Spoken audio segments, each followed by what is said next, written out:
ഈ മാങ്ങ ഒന്ന് കട്ട് ചെയ്ത് കഴിച്ചാലും. Okay, come on. അങ്ങനെ മാങ്ങയുടെ സീസൺ തുടങ്ങി കേട്ടോ. അപ്പോൾ ഞാനും കുറച്ച് മാങ്ങ വാങ്ങിയായിരുന്നേ. ഭയങ്കര പഴുത്ത മാങ്ങയല്ല, ഒരുപാട് പച്ച മാങ്ങയല്ല, അങ്ങനെ ഒരു മീഡിയം സൈസ് മാങ്ങ വാങ്ങി. അപ്പോൾ ആ മാങ്ങ കഴിച്ചപ്പം കൊള്ളാം, നല്ല ടേസ്റ്റുണ്ട്, ഇച്ചിരി പുളിപ്പുണ്ട് കേട്ടോ. അപ്പോൾ ഞാൻ വിചാരിച്ചു ഇങ്ങനെ കഴിച്ചാൽ പറ്റത്തില്ല, നമുക്കതിനെ വേറൊരു രൂപമാക്കി മാറ്റി കഴിക്കാമെന്ന് വിചാരിച്ചു.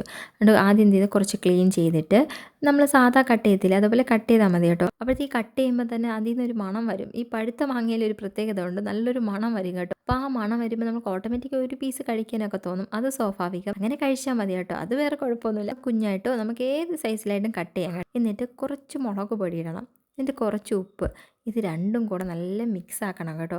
ഈ മാങ്ങയുടെ മധുരവും ആ എരിവും ആ ഉപ്പും കൂടെ ആകുമ്പോഴത്തേക്കും നല്ല ടേസ്റ്റാണ് കേട്ടോ. എനിക്ക് തോന്നുന്നു പച്ച മാങ്ങ നമ്മളിങ്ങനെ കഴിക്കുന്നതിനേക്കാളും നല്ല ടേസ്റ്റ് ആയിരിക്കും ഈ മീഡിയം പഴുത്ത മാങ്ങ ഇങ്ങനെ കഴിക്കുന്നത്. അതിനോടൊപ്പം തന്നെ നല്ല തണുത്ത വെള്ളവും കൂടെ കുടിക്കണം, നല്ല ഫ്രിഡ്ജിലൊക്കെ വെക്കുന്നില്ലേ ആ വെള്ളം കുടിക്കണം കേട്ടോ. സംഭവം അടിപൊളിയാണ് കേട്ടോ, എനിക്ക് നന്നായി ഇഷ്ടപ്പെട്ടു, നല്ല ടേസ്റ്റ് ഉണ്ട് കേട്ടോ. അപ്പോൾ നിങ്ങൾക്ക് ട്രൈ ചെയ്ത് നോക്കാം. അപ്പോൾ അടുത്ത വീഡിയോ കാണുന്നവരെ എല്ലാവർക്കും ടാറ്റാ, ബൈ ബൈ.